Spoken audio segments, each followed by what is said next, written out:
पूरी दुनिया को जब अंग्रेज हमारे देश को छोड़ के गए, अंग्रेजों ने जाते जाते कहा था कि ये तो हम थे जो 100-125 साल तक भारत के ऊपर हमने राज करके भारत को एक साथ रखा।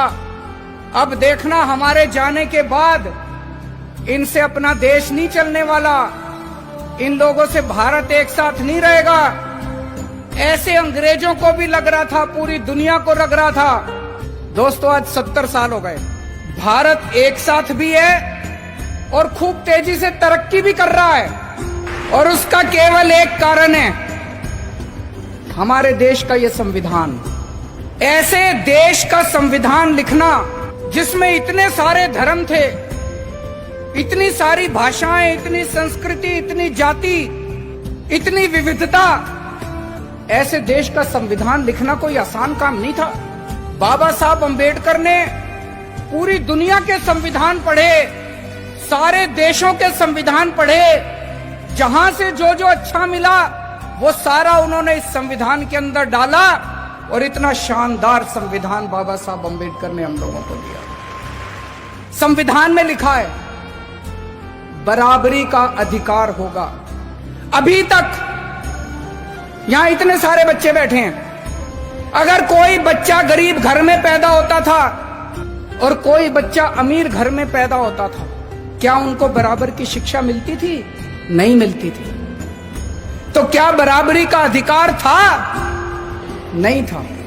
मैं आपका मुख्यमंत्री हूं, हम सरकार चला रहे हैं। सरकार की नजरों में, मुख्यमंत्री की नजरों में, एक बच्चा अगर गरीब घर में पैदा होता है और एक बच्चा अमीर घर में पैदा होता है, मेरे लिए तो मेरे दोनों बच्चे बराबर हैं। मैं उन दोनों बच्चों के बीच में फर्क नहीं कर सकता।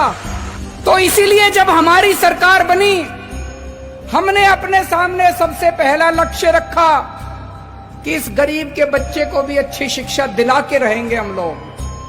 दिल्ली में जो भी बच्चा दिल्ली में पैदा होगा, चाहे वो गरीब का बच्चा हो, चाहे अमीर का बच्चा हो, सबको अच्छी शिक्षा मिलेगी, सबको एक जैसी शिक्षा मिलेगी। आज 5 साल के अंदर हमने वो करके दिखाया।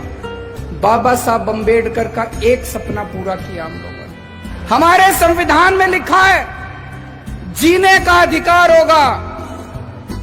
पहले गरीब आदमी के घर अगर कोई बीमार होता था, वो सरकारी अस्पताल में जाता था, सरकारी अस्पताल में इलाज का बुरा हाल था। आज दिल्ली के अंदर सरकारी अस्पतालों में वैसा ही अच्छा इलाज है जैसा प्राइवेट अस्पतालों के अंदर इलाज हो रहा है। लोगों को हमने जीने का अधिकार दिया। दिल्ली के अंदर हमने योजना बनाई, अभी तक अगर किसी का एक्सीडेंट होता था, कोई उसको बचाने के लिए नहीं जाता था, वो बेचारा सड़क पे पड़ा रहता था। लोग सड़क पे गुजर जाया करते थे, लोगों को लगता था मैं क्यों पचड़े में पड़ूं, मैं अगर इसको अस्पताल में ले गया तो अस्पताल वाले मेरे से पैसे मांगेंगे। अब हमने कहा है कि पैसे की चिंता मत करो, अगर कोई किसी का एक्सीडेंट हो जाए, जो भी उसको देखता है तुरंत उसको नियरेस्ट अस्पताल में पहुंचाओ। कितना भी महंगा अस्पताल होगा, सारे पैसे दिल्ली सरकार देगी। संविधान में लिखा है गरीबी दूर करेंगे। गरीबी कैसे दूर होगी? केवल नारे लगानों से दूर नहीं होगी गरीबी। हमने दिल्ली के गरीबों का मिनिमम वेज बढ़ाया। एक एक गरीब मजदूर को, एक एक गरीब कर्मचारी को हमने 15-15 हजार रुपए महीने की तनख्वाह दिलवाई। गरीबी तब दूर होगी दोस्तों। मुझे ये लगता है अगर ये बाबा साहब अंबेडकर का संविधान एक दिन के लिए अच्छे से लागू हो जाए, ये देश कहीं का कहीं पहुंच जाएगा। डाउनलोड मौज।